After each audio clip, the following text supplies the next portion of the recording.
Well, good afternoon, everybody, and welcome to another edition of Terra Third Thursday webinars. Like we do always, we're going to ask you guys to hold tight here just for the first couple of minutes as we ask people to get in line. But, right now we have a little technical issue with our host, and we're not quite sure if we're going to be able to make the presentation today. So I'm going to go ahead and do what we usually do, which is to give a couple of moments for everybody to log in, as well as to read some announcements here once all that happens. And hopefully in that interim time period, we'll be able to get our host online and the presentation up and running. If not, what we'll do is we'll end up recording this at a later time and broadcast it later. So for those of you that are in attendance, can please just hold on for a moment as we await our host to arrive, and as we make sure that those that have had some technical difficulties getting in have an opportunity to arrive. So we're going to start like we usually do here, just at about another minute from now, where I'll read the updates from Terra, and again, hopefully our host will be able to join us by then and begin the presentation. If not, I apologize, and we'll just record it and at a later time and rebroadcast it out to everybody else at that point. So everybody just hold on for another 60 seconds or so.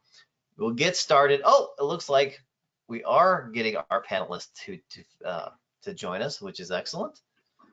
Yes. There you are, James.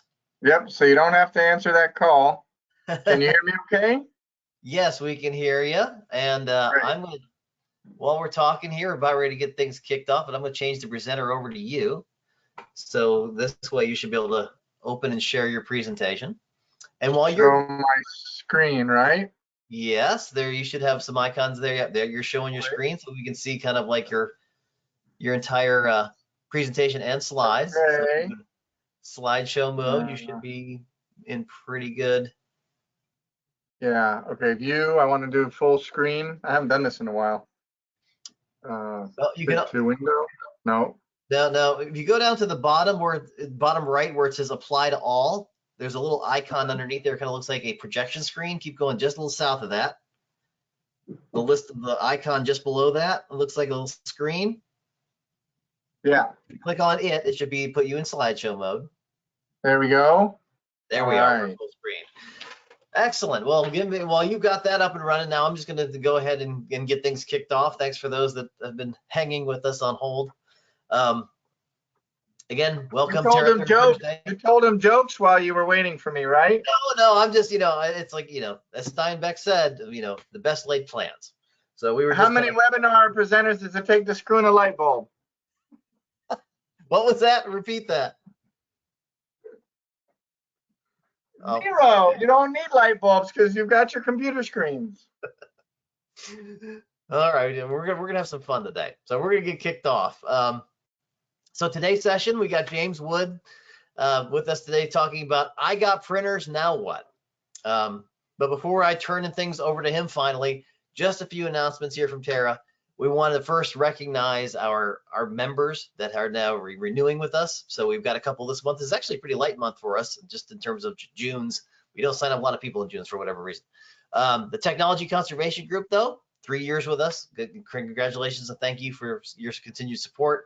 JKA Logistics, and new members, we have Retech, which has joined. They've got 7 certified facilities across the globe, and Early Upgrade based in Florida. So also now moved to the point where we've got 120 certified electronics recycling facilities amongst our member network. So we continue to grow. So just 2 other quick announcements. One, eScrap conference in September. Terra does have a discount for attendees. So we'll be sending, every month or so, we've been sending out some information about that. We'll resend something out at the end of the day today, just kind of reiterating that, hey, you're going to be attending, not exhibiting, but if you're going to be attending, we got a discount code for you that you can get some money off your registration. And then also as it relates to eScrap, this is important. Talked with Jared Pobbin with eScrap News yesterday. As you all know, June 30th is the deadline for those that are R2 certified to be completely R2V3 certified or be pushed off the list. It looks like they're going to be pretty strict about that. I haven't heard anything yet about them giving any kind of grace period to people that are in the bottleneck between having had their audits, passing their audits, and getting their final paperwork. So that's something that Jared with the news was kind of exploring, and is going to be doing an article next week talking about that. As we learn more, we're going to let you all know. But just for everybody that's kind of maybe in that limbo state, I think even our friend here, James, is going to be presenting to us today, a newly minted R2V3 recycler, is still waiting his final paperwork. For those that are our members that have been R2 certified but are in that final bottleneck, we're not going to be throwing people off.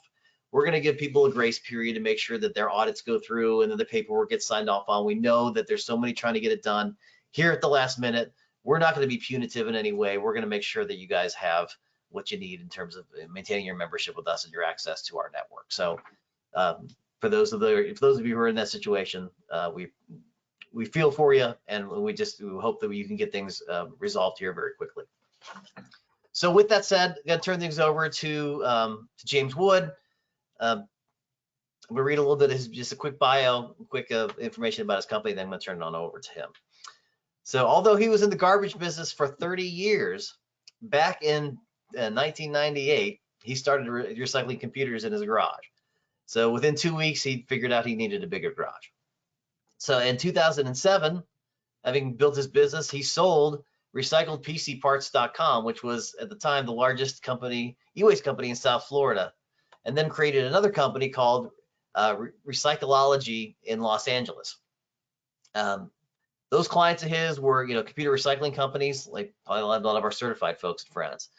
And he, in 2017, then parlayed that and created all printerrecycling.com, which again, now he is becoming a certified recycler himself. He handles truckloads of printers from all across the United States. All Printer Recycling, he manages, big volumes of e-waste they got 3 locations that they're going to get all of them are going to get certified ultimately. They've got a very robust software system to track and report on everything that goes through their system. And as I mentioned, they passed their R2 audit back all the way in 2022 and are waiting on their final paperwork, which is just the kind of story that we're starting to hear. So sorry about you're having to wait for this, but we're not going to have you wait as a part of being a part of Terra and one of our certified recyclers. So welcome, James. Tell us about printers. All right. Well, thank you, Steve, so much.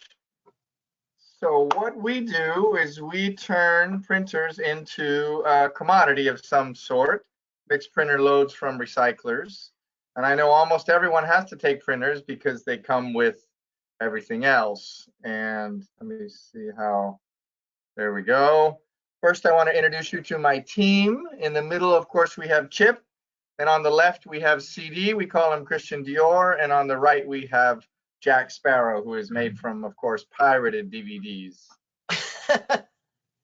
Now, you know that our employees are the most fit in the industry because they get toner when they carry all those printers. I told you that it would be 80% jokes, 20% facts.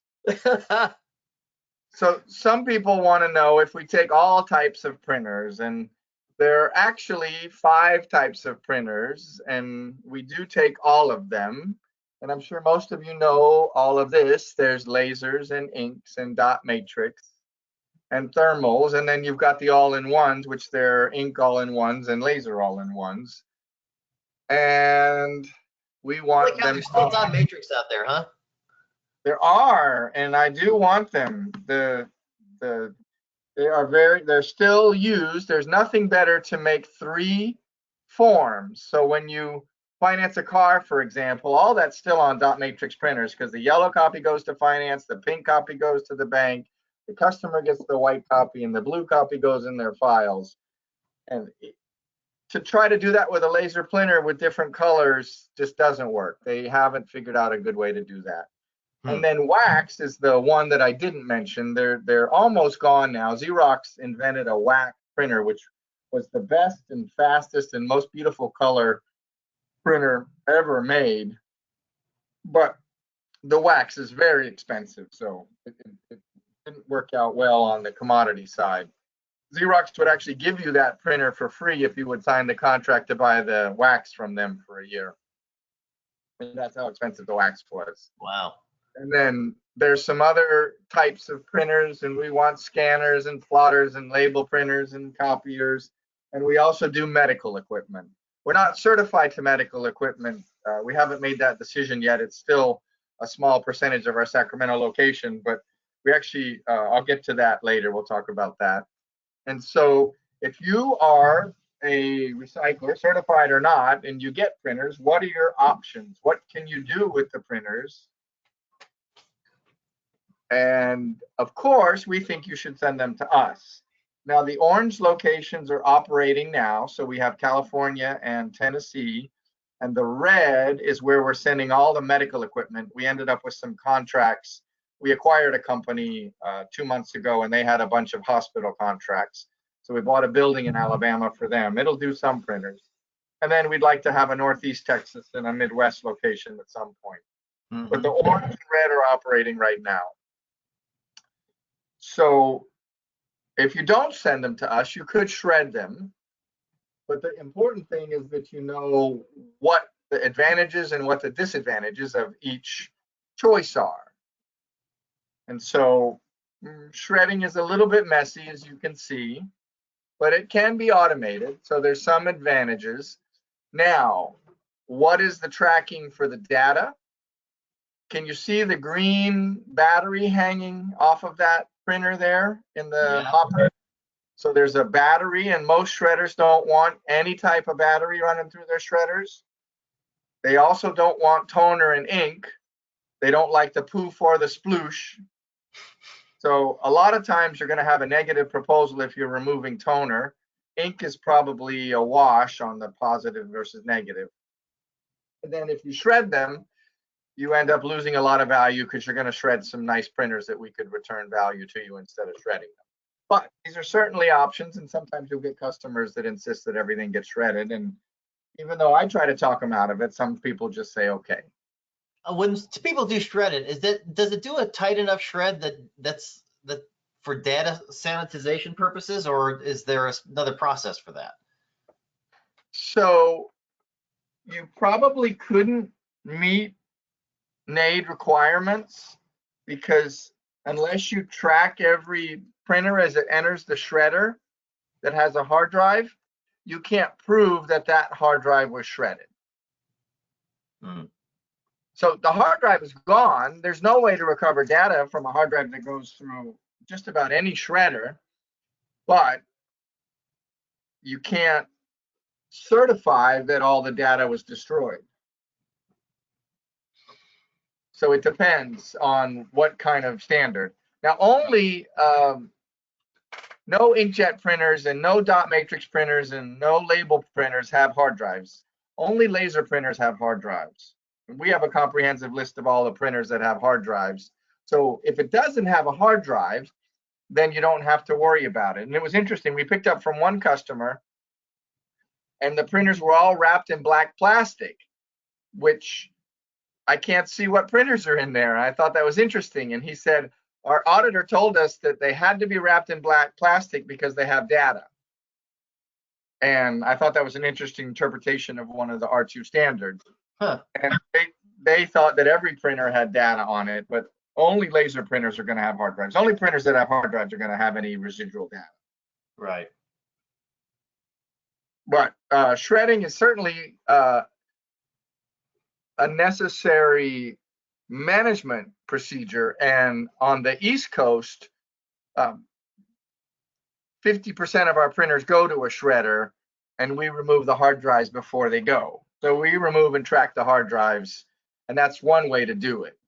And then separately destroy the data on those hard drives as an individual hard drive. But just in the printers, you can see, I didn't even know until this battery popped out that this printer had lithium batteries in it. So California just passed a new rule that all the battery containing devices will fall under the SB 20 legislation, and the state will pay to recycle everything with a battery in it at some point. I haven't formulated those rules yet, but it's coming. Let me close my door real quick, 1 second.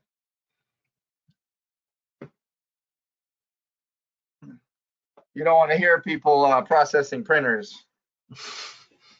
And so then There's quite a few Chinese running around that say they'll buy your printers and pay you X cents a pound and export the printers. So anyone loading a container, that those are going to be exported. You can pretty much guarantee that. And so there's some similar concerns with that. What about the data compliant? What about the data that's on those printers? What about the compliance issues for certification? Their freight costs and logistics costs. And most of the exporters and importers, they want their containers to weigh 30,000 pounds. So if you can't get 30,000 pounds, and printers are not very heavy in a container, you're not going to get it to work. And what's a rule of thumb there, just in terms of what has residual value left that might be worthy of trying to resell or remarket in some fashion? Yeah, we'll get to that, Okay. or maybe I'll go back. So this is a facility in Malaysia that is doing the manual demanufacturing of every material in a printer, and they will recycle every piece of wire and plastic and metal in that printer. I think the glass is thrown away, and that's about it.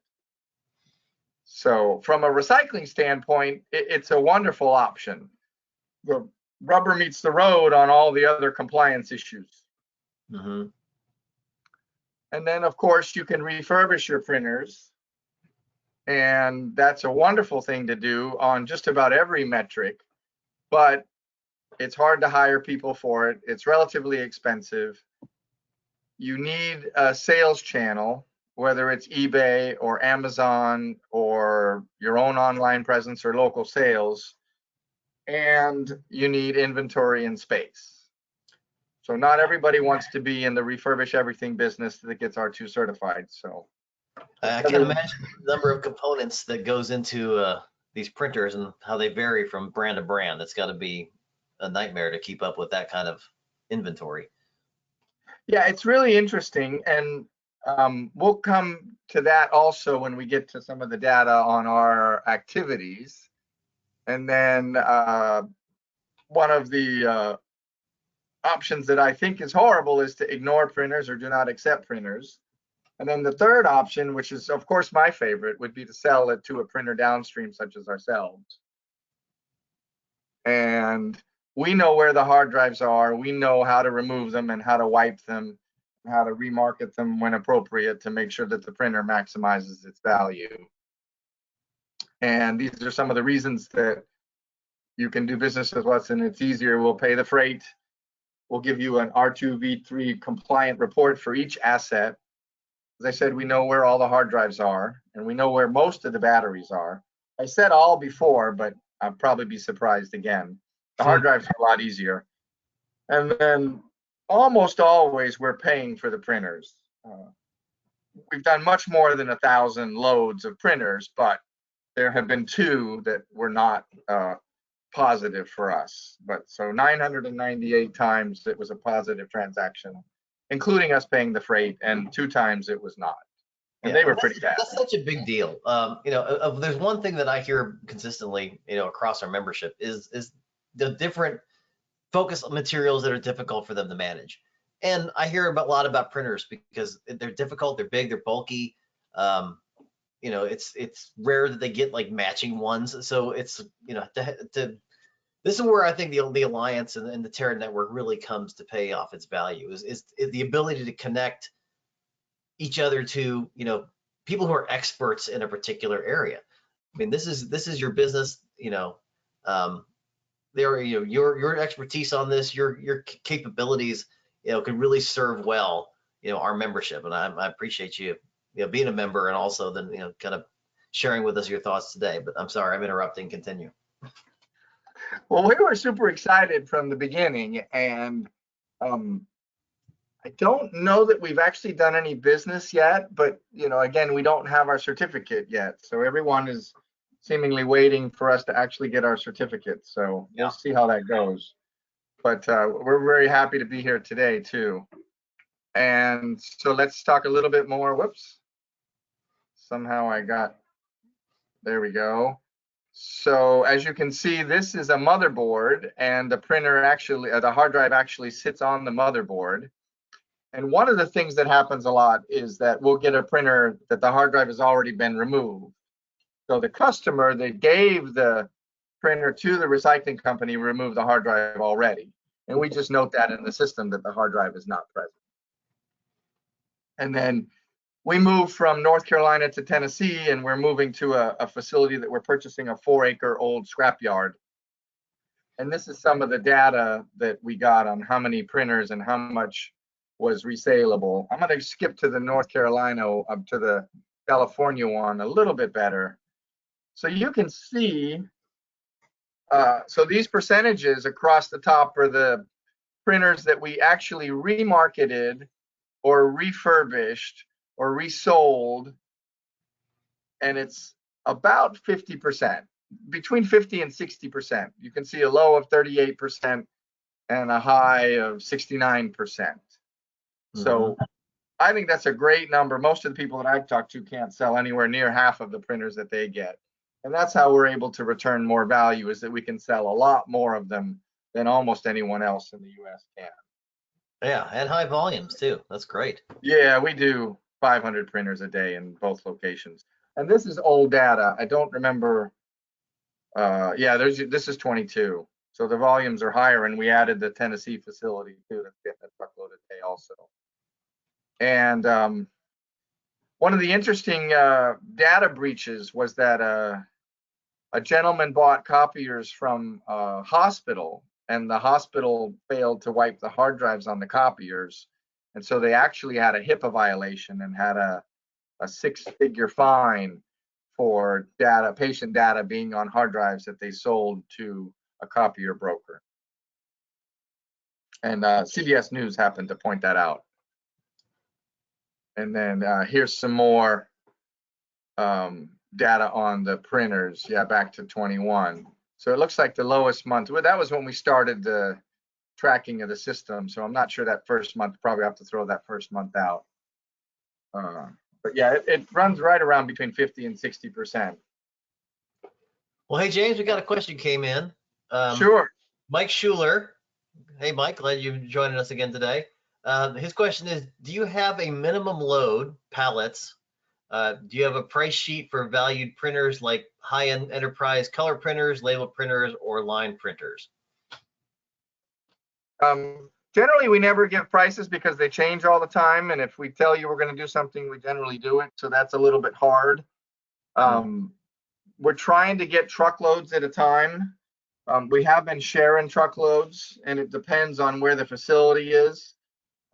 If we can get a facility next door to you, then you can bring us one pallet. But as we grow, that'll be something that we'll have to address. So right now, pretty much 12 pallets is a minimum for us. And as far as individual pricing for individual printers, that's probably not a conversation that we can have in terms of time also, because again, we want to do 1 or 2 or 3 truckloads every day. And if I had to talk about every printer, I'm not sure I could do that. Right. But we do pay you for every printer that we sell. So whatever that number is, you get revenue back for that. And we can come back to that towards the end. Whoops. And so as you drive around, sometimes you'll see printers are kind of hard to get rid of. There'll be free signs on printers and copiers in quite a few places. I think I've got a free copier sign in here. I might have taken that slide out. But in places where we run our trucks, we will actually do the logistics.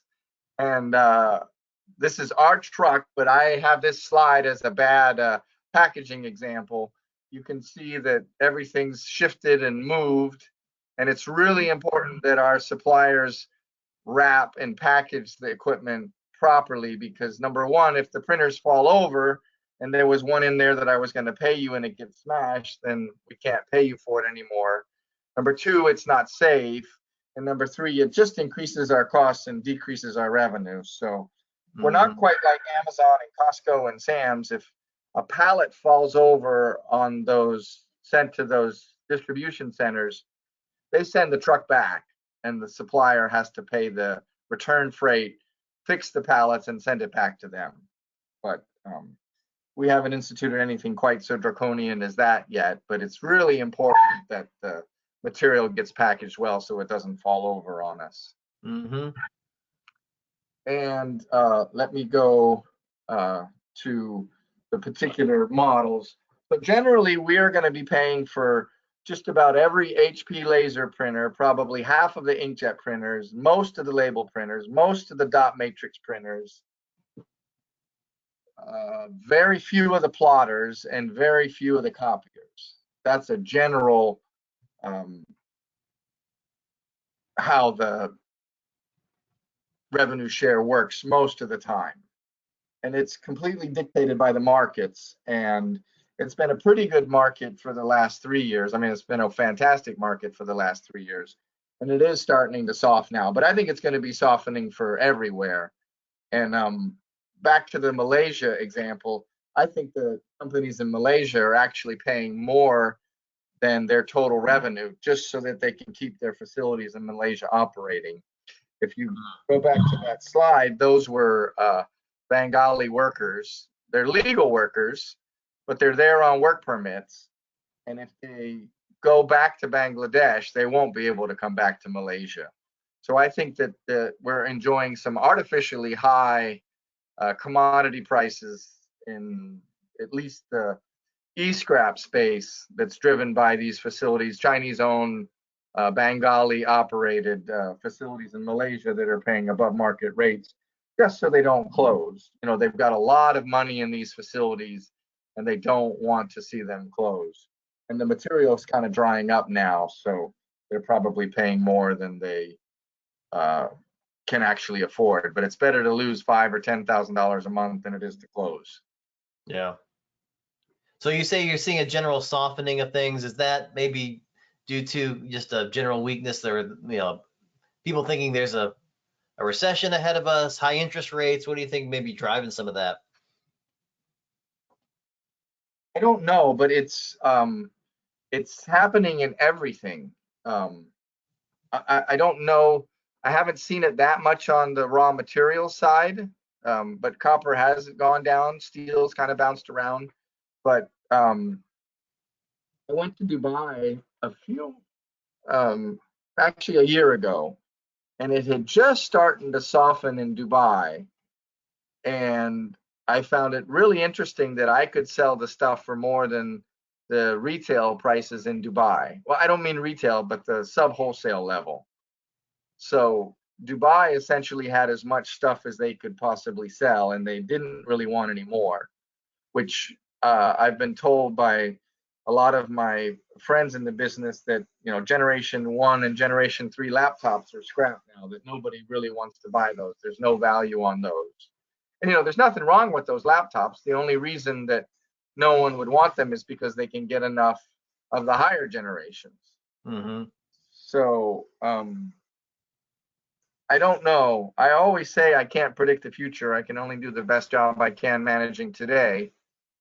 And if the pandemic taught us anything, it's that what happened yesterday doesn't help you plan for tomorrow. What happened last month doesn't help you plan for next month. And what happened last year doesn't help you plan for next year at all, unfortunately. Right. But there is one printer that is pretty much worthless for us that surprises about every e-scrap company that I talk to, and that's 3D printers. They're unsaleable and they go straight to scrap.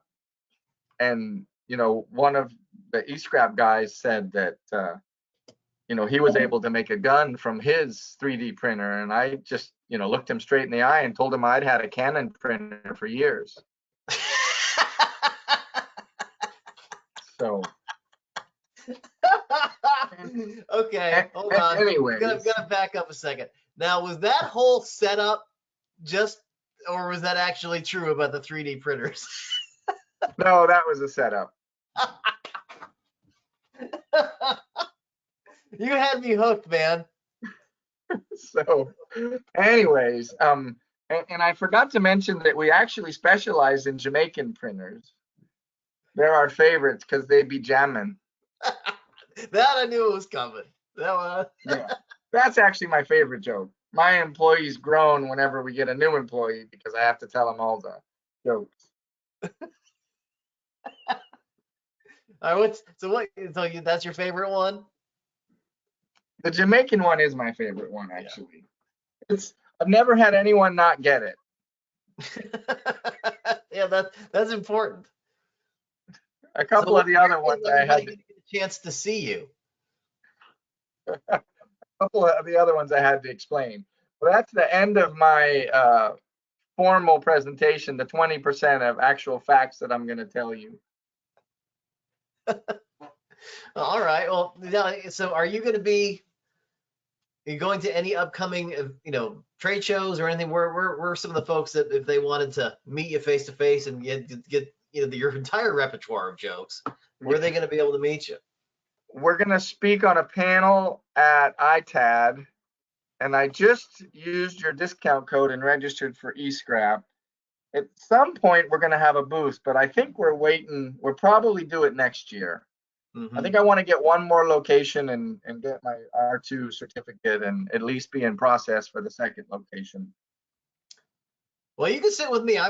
Tara has a tabletop booth at eScrap out in the lobby area. We're a host, we're a sponsor, so we're gonna have cool. space. I can You gotta volunteer hang out to with man us. the booth for a little bit.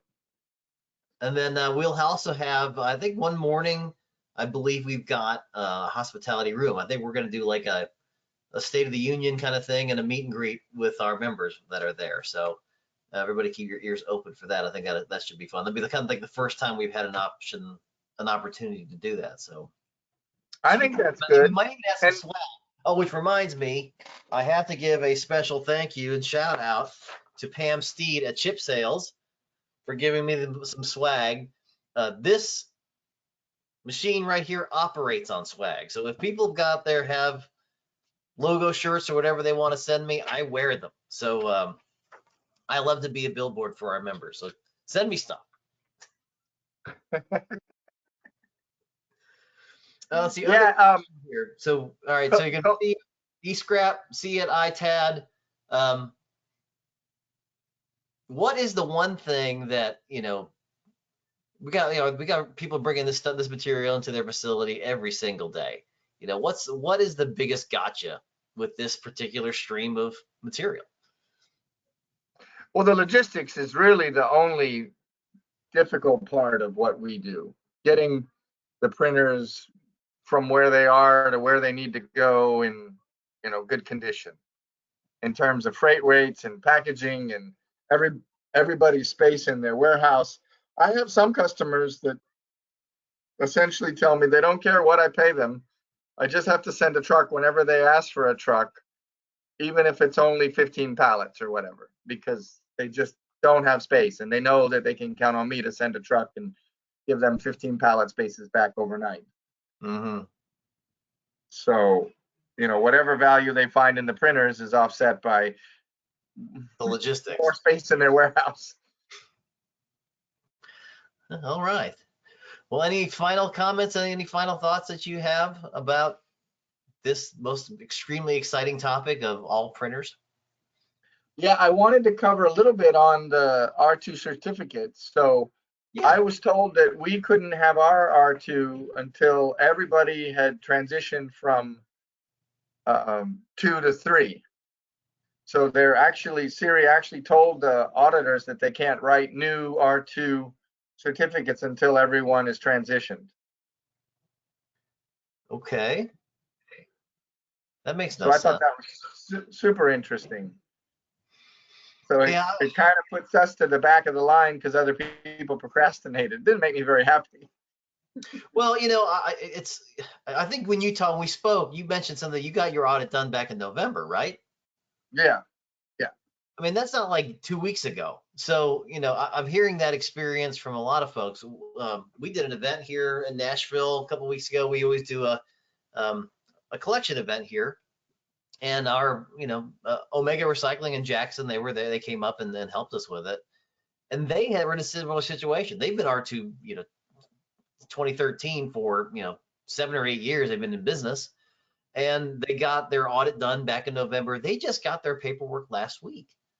So there is a real log jam somewhere Oh, that's wow. that's impacting people, and again, very negatively. And that was kind of what I was talking to with eScrap News about. I really would hope that between now and here the end of the month, 15 days, that Siri takes a serious look about providing some sort of grace period for people that are in the pipeline, especially ones that they know have been good actors and good players for a long, long time, that are just, stuck in this bottleneck that, yeah, I mean, they put the number, or they put the date on the calendar 2 years ago. Everybody's known about it, and but if you're done in November, that's not last minute. So they need to be accommodating of some folks that could potentially have a lot of negative impacts to their business.